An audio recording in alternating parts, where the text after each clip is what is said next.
Le mec, il est déterminé pour t'attaquer, il veut te frapper et tout. Toi, tu sais que tu as une famille et tout. Ça va faire du mal, par exemple, à tes enfants de te voir sur un lit d'hôpital ou autre parce que tu voulais pas te défendre juste pour pas lui faire mal. Écoute, moi je pense que avant de changer les autres, il faut changer soi-même. Il faut être pacifiste, il faut laisser tomber.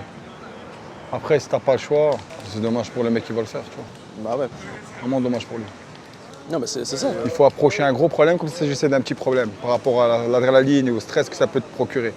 Tu vois, c'est maintenant que ça peut t'épuiser avant. Faut prendre les bonnes décisions. La meilleure, ça reste sur la fuite. Après, Ouais. quand il n'y a pas d'autre option, avant de faire les coups, il y a la parole. Tu peux être dissuasif juste en discutant, en parlant.